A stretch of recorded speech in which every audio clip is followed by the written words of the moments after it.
हाय, मैं डॉक्टर प्रदीप गाडगे हूँ। मुंबई के Gadge preventive diabetes care centre से बोल रहा हूँ। आज मैं आपको हार्ट फेलियर के बारे में बताऊंगा।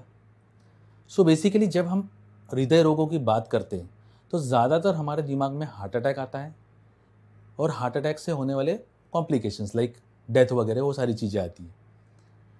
अभी हार्ट अटैक ज़्यादातर हार्ट में ब्लॉकेज होने से होते हैं और हमको ऐसा लगता है कि ये सिर्फ हार्ट अटैक ही है जो सारे प्रकार के हार्ट प्रॉब्लम्स है, लेकिन ऐसा नहीं है। हार्ट प्रॉब्लम्स बहुत से अलग अलग प्रकार के होते हैं। हार्ट अटैक उसमें का सिर्फ एक प्रकार है। अब एक बहुत ही मेजर प्रॉब्लम होता है जिसको हार्ट फेलियर कहते हैं, जिसमें दिल बराबर से धड़कता नहीं है। आपके दिल का काम, हार्ट का काम क्या है? बेसिकली पंपिंग करना।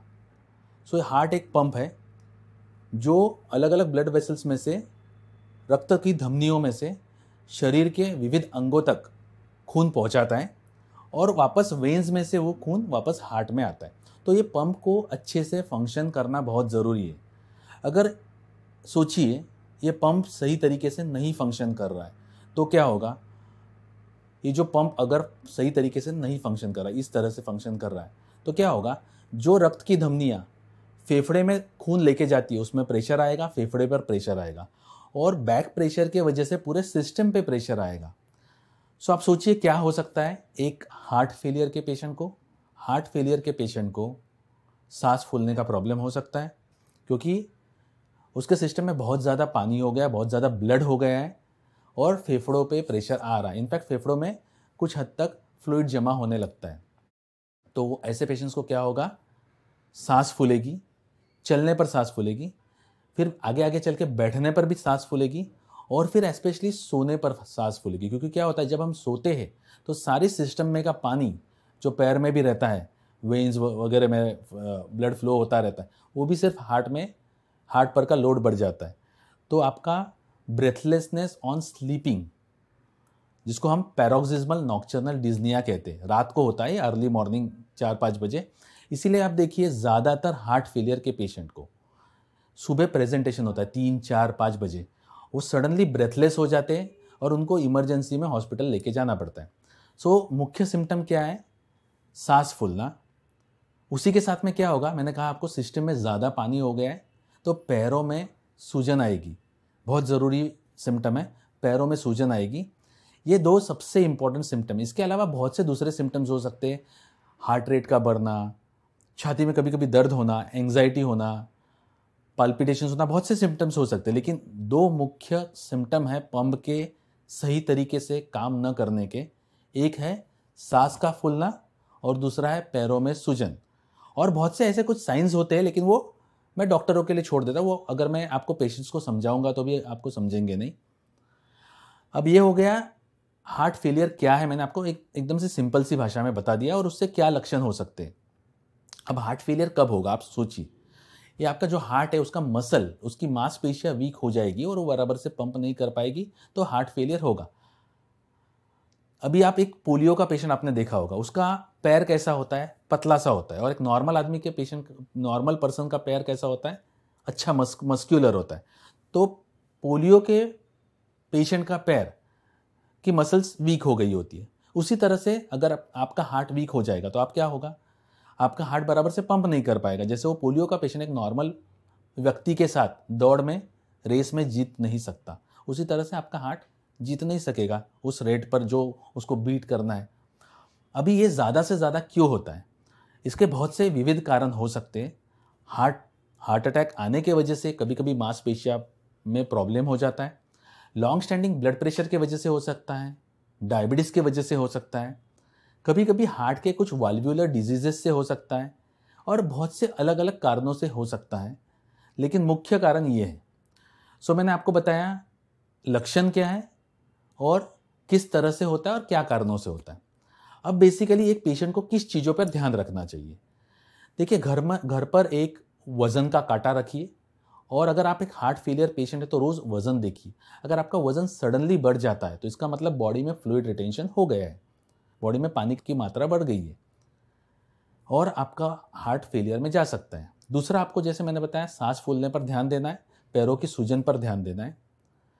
इसके अलावा आपको नमक कम खाना है, पेन किलर्स कम खाने। देखिए आप ज़्यादातर पेशेंट हमारे पास जो आते हैं वो प्रॉपर एग्जैक्ट हार्ट फेलियर लेके नहीं आते। वो कैसे प्रकार से आते हैं मेरे क्लिनिक में, मुझको आके कहते हैं डॉक्टर 2 दिन से मुझको सांस फूल रही है और जब मैं लेटती हूँ या लेटता हूँ तो मुझको ज़्यादा सांस फूलने लगती है और कल रात को मैंने पूरी रात कुर्सी में बैठकर निकाली, तब मुझको नींद आई। और क्लासिकली पूछो कि ऐसा क्या हुआ पिछले 2-4 दिनों में, तो कहते हैं मेरा घुटना दुख रहा था और मैंने पेन किलर ले ली। So painkiller very important to remember. उससे क्या होता है, बॉडी में सोडियम रिटेंशन होता है और उससे हार्ट फेलियर हो सकता है। तो गलती से भी मत लीजिए अगर आप लॉन्ग स्टैंडिंग डायबिटिक पेशेंट है, या अपने डॉक्टर की सलाह से लीजिए। दूसरी बात, कुछ दूसरे प्रकार के पेशेंट वो बताएंगे कि 2-3 दिन से नमक का सेवन बहुत ज़्यादा हो गया था, अचार पापड़ घर में ज़्यादा हो गया, मेरी वाइफ गई है मायके और अभी खाना पकाने को कोई नहीं है तो मैं होटल से मंगा रहा था और वो खाना भी बहुत कोई टेस्टी नहीं लग रहा था, तो मैं अचार ज़्यादा से ज़्यादा खा रहा था और पापड़ खा रहा था। एक याद रखिए, अचार में बहुत ज़्यादा नमक होता है, बहुत ज़्यादा। वैसे ही हम इंडियंस ज़रूरत से बहुत ज़्यादा नमक खाते हैं। On an average 1.5 grams per day एक व्यक्ति ने खाना चाहिए। एक एवरेज इंडियन 5 से 6 ग्राम खाता है। आपको पता होगा बारिश के दिनों में जब हम नमक की बोतल खुली छोड़ देते हैं तो क्या होता है, वो आर्द्रता पकड़ लेता है, वो पानी पकड़ लेता है, क्योंकि नमक हाइग्रोस्कोपिक होता है। तो उसी प्रकार से हमारे शरीर में भी वो पानी पकड़ लेगा और क्या होगा, फ्लूइड रिटेंशन होगा, हार्ट पर लोड आएगा, ब्रेथलेसनेस होगा और सडनली हार्ट फेलियर होगा।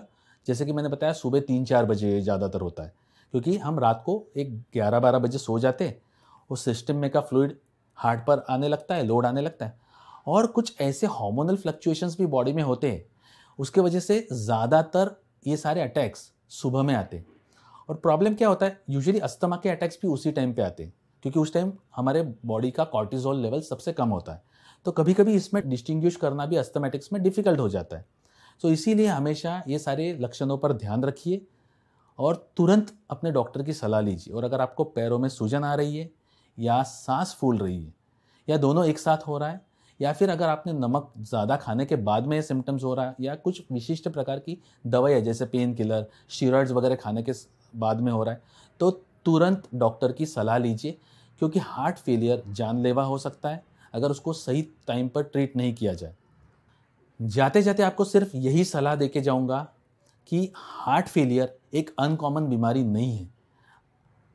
डायबिटिक और ब्लड प्रेशर के पेशेंट में ये बहुत कॉमन है। अगर आप डायबिटिक है तो 10 में से 3 लोगों को इवेंचुअली हार्ट फेलियर होने वाला है। तो ध्यान रखिए और जैसे ही लक्षण आता है तुरंत अपने डॉक्टर की सलाह लीजिए। और मोस्ट इम्पॉर्टेंट, नमक और पानी का सेवन। पानी मतलब सारे ही फ्लूइड्स। कुछ लोग पानी कम पीते हैं लेकिन चाय कॉफ़ी ज़्यादा पी लेते हैं, तो पूरे ही फ्लूइड का इंटेक कम रखिए। इससे आपका हार्ट मजबूत रहेगा और आप हेल्दी रहेंगे। कुछ दिनों पहले मुझको एक लेडी पेशेंट ने पूछा कि मैं एक हार्ट फेलियर की पेशेंट हूँ और मुझको एक ब्रेस्ट कैंसर की हिस्ट्री भी है। तो मैंने कहा ब्रेस्ट कैंसर जितना डेंजरस नहीं है उतना हार्ट फेलियर डेंजरस है, क्योंकि हार्ट फेलियर के साथ 5 साल निकालना ब्रेस्ट कैंसर के साथ 5 साल निकालने से ज़्यादा भयावह हो सकते हैं और उसकी कम पॉसिबिलिटी हो सकती है। So let's make heart stronger by doing what I have told you, और I think this will go a long way to keep your heart healthy. Thank you.